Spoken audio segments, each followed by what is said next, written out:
Stronach, I'm a mother of 2 children, and I'm fortunate enough that both my husband and I work, but it's becoming more and more difficult for families to be able to put food on the table. How is an economic charter going to help the average family be able to sustain itself? Well, the basis for the economic charter is that we have a system which sort of benefits the rich, okay? So the divide between the very rich and the working class gets bigger and bigger. And, everybody knows that the living standard's gone back drastically, right? But the living standard should improve because we're developing new technologies constantly. So how come is the living standards deteriorating, right? Because we have created so many regulations, right? And it's more and more difficult for farmers, for food producers to come up with, they have to do so many things, even though we all know that food safety is very important. But you can overdo it, huh? Okay, and I think it's overdone. There's way too many regulators. At what point did this ballooning bureaucracy come into place? At what point did the living standards in Canada begin to decline? Well, in a simple way, I think the most easily way to understand that is when the first computers came on the market about 50 years ago, the slogan was, if you got one of those computers, you could eliminate a total office floor. A computer can do so much. But when I look around now, I see 20 times more office buildings. They don't make products in there. So it's paperwork. It's regulations. We're way over-regulated, right? So and that makes it, there's more people now preventing working people to do things, okay? That drives up the cost. If we were able to reduce the regulation, if we were able to go back to a booming manufacturing sector in Canada, how would we be able to compete with imports coming from China? Well, we could. We at Magna, we competed with China, right? But you need smart managers and you gotta let the workers participate, right? When workers know they get a portion of the profits, their minds starting to they get totally different. Their minds start to think, I get a portion. That's why I work smarter, I work harder, right? So it's very important that the whole idea on the economic charter is that when you talk with politicians, business people, or people in general, everybody agrees that if the economy doesn't work, nothing else will work. If the economy doesn't work, you cannot feed the hungry, you cannot look after the most fragile people, the elderly, the sick, and the handicapped, but we do not talk what drives the economy. It's pretty sad. The most important subject is the economy. And we don't talk about what drives the economy. The economy is driven by 3 forces: smart managers, hardworking employees, and investors. The message I want to get across loud and clear is, without workers, you can't make a profit. So workers have a moral right to some of things, and that's got to be anchored in the economic charter of rights. Okay. Why do you believe we don't talk about the economy? Why aren't students educated about the economy? Well, this is because the world has always been ruled by the golden rule. The people which have the gold or the money, the very rich, basically they lay down the rules, okay? So, and that's basically they pretty well control the regulators, okay? And so that's a dilemma. Okay, so the very rich don't want to share with the working class, and that's the dilemma. So basically, with an economic charter of rights, we could dismantle the chains of dominations. not via violent revolution, via revolution of the mind. Economic charters of rights will establish a certain percentage of the profits would have to flow to the workers. So it's not difficult. It's a relative. I've created a perfect example how that works by the Magna Corporation. Right, I started in a garage, and I built the company up to 100,000 employees, 180,000 employees. Like it's, and we achieved that because we had happy employees. They all pulled on the same string. Do you think we have a national debt of $2.18 trillion? You had mentioned 100 bureaucrats for 1,000 people. Have we passed the turning point? Are we still able to change the trajectory of this country? We passed way the turning point, way. And I mentioned a few times, there's just very recently statistics came out where various countries rated how many bureaucrats they have. But I remember three countries, right? One, Canada. Canada has 100 bureaucrats per 1,000 people. The United States has 70 bureaucrats per 1,000 people, and Japan had 40 bureaucrats per 1,000 people. So I think, again, we could be very civilized. I'm not recommending we should fire bureaucrats. No, we would have a hiring freeze until we have a certain amount of bureaucrats, right? And most of all, we could trim the costs down there too, because in the olden days or in previous societies, we had vice councils, and they kind of laid down the various rules and laws, right? But we in Canada, we have a lot of great businesswomen and great businessmen, which accumulated a lot of experiences, and many of them would be very happy to be on councils, call it the vice council, to be very happy in the various categories, right? Because you need bureaucrats, right? When it comes down to food safety, medical safety, building safety, and so on, right? But the people which are in that business would be ideal candidates to be consultants or vice counsel to the various ministries, to the Ministry of the Food Industry, the Ministry of the Building, etc., right? So we got to take advantage of the people we have in Canada, right? How would a wise council differentiate from elected politicians, and how would we prevent them from being coerced by various lobbyists or bureaucrats? Well, there's a number of them, and usually when you run a great business, you can only do great things if you run it straight, huh? Okay, if you're coercing, corrupting, and any of that thing, those are short-term solutions. That doesn't work, huh? So I do believe we have. Look, they have kids, right? They have the kid. They know the country cannot exist with such a high overhead or so many bureaucrats, right? And a lot of the business people, they have grandchildren that they ask themselves, gee, what do we leave? What do we leave behind to our grandchildren, right? A huge amount of debt in the system which doesn't work.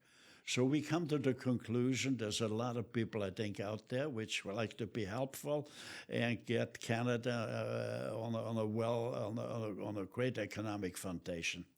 Do you believe small business owners and entrepreneurs will determine the rise or fall of Canada? I really believe that small business really has the ability or has the tools, has the thing that Canada could rise or could fall, huh? Because small business, it's the entrepreneurs, there's so many smart people which want to do a little better for themselves, for their families, and for society, right? So there's an enormous potential, right? And in history, there's enough history around that small business was always the backbone of the country. So we gotta take the red tape off of small business and give them the conditions where they could be free, and I think we will create an economic boom like never seen in the world, right? If we do that. Mr. Stronach, you also talk about the importance of family farms to the prosperity of Canada. Could you explain further? Well, family farms, they're practically on welfare, but family farms were all, with small business, they were the backbone of Canada. And the country which could feed itself never had a problem. So, but the problem with family farms is they're practically on welfare. And kids of family farmers say, Mom, Dad, I don't want to be in the farming. I don't want to be on welfare. So it's an enormous thing. That's what small farms could do, because we gotta stop producing organic foods, because the sicknesses we create with industrial foods are enormous. But we live in what you refer to as a circle of death. And so the lobbyists and the big corporations don't want to see small organic family farms succeed and thrive in this country. How can we protect family farms? Well, we could. I think we need a family farm foundation, right? Where for instance, if they produce organic food, they get a higher price, huh? Because it would save enormously on Medicare, huh? Okay, on sicknesses, etc. Right? So anybody saying we cannot afford organic food, that would be ill information, right? Because the savings would be enormous, right? And large industrial farms are not suited for organic farming, because they thrive if they got maybe 1,000 acres of pure corn or potatoes, whatever, right? But nature, to a great extent, balances itself out, right? If you plant smaller crops. And is there a way that we can, in the near future, make organic food more accessible to families? I think we could. I really think we could, because you transfer, because we would reduce the medical cost, right? If you transfer to, let's say, family farms, which would grow organic food. And so we could start eventually feed the whole country, okay? But we got to start out with our kids, okay? And as always stated, no kid should go to school hungry. That means breakfast got to be served. No Canadian kid should leave the school hungry. That means lunch has got to be served, and by law, the food would have to be organic, because when you take a closer look at our kids, they all have allergies. Stage 2 diabetics are enormously on the rise. So is autism, right? Because if people would only be aware the amount of chemicals they eat, right? I think we as an elderly generation, we are grossly negligent, huh? That we allow things like that to happen. Yeah, it's very, very unfortunate with the rise of illnesses and ailments that children suffer because of the diets that we have. Canada is the only G7 country without a national food program. Do you think it's possible for us to duly instate a national food program while making it organic? That seems like an expensive task. It's absolutely necessary because, lesser income, right? Okay. It's hard for them to, because organic food is a little more expensive, right? But again, kids from lesser family income, they should not be penalized, right? Every kid in Canada should have an equal chance. That means they should have, via schools, they would have access, right? So they wouldn't have to go hungry.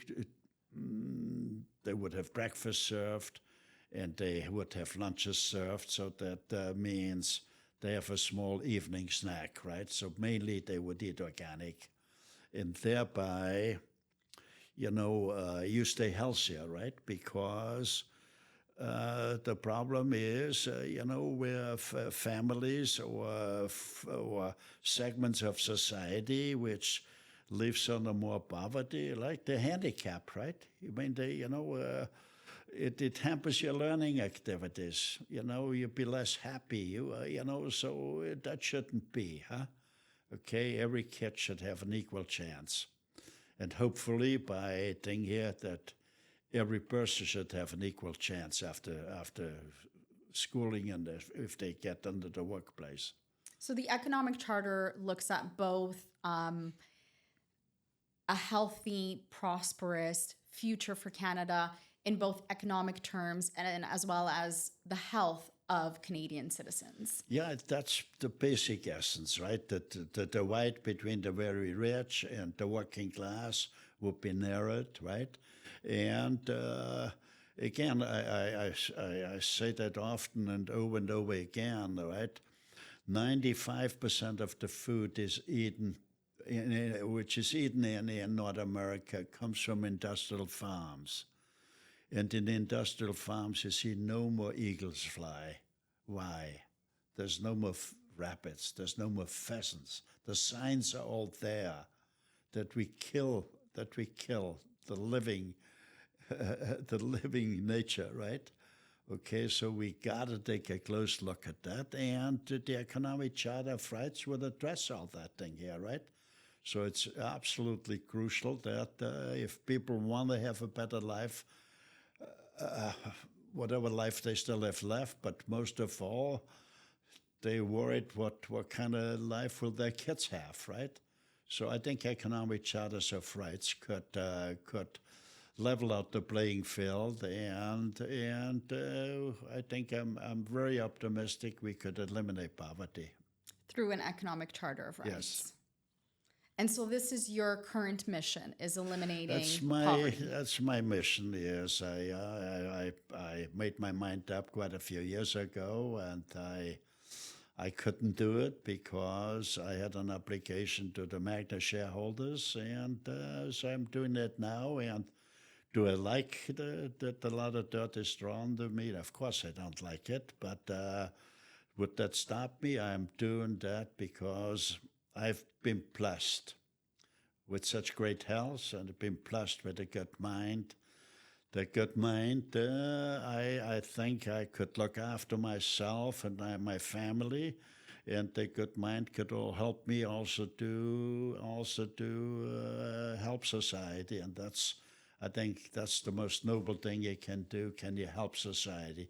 Can you make a contribution to a more civilized society? Thank you. And I'd be dying happy, right? Because I know I followed my conscience and I did the right thing. Thank you. Well, how do people learn more about the Economic Charter and how? Yeah, we have to do podcasts. We have to create chapters, right? I like to see that we have small business chapters in all the political writings, with a small board, and people would understand what the Economic Charter is and make aware, grassroots, all the people aware. Can anyone join the Economic Charter? Anybody could join the Economic Charter, but you could be. We want to have it done very civilized. No, nothing radical. No. It's got to be a very civilized revolution, right? A revolution of the mind, grassroots.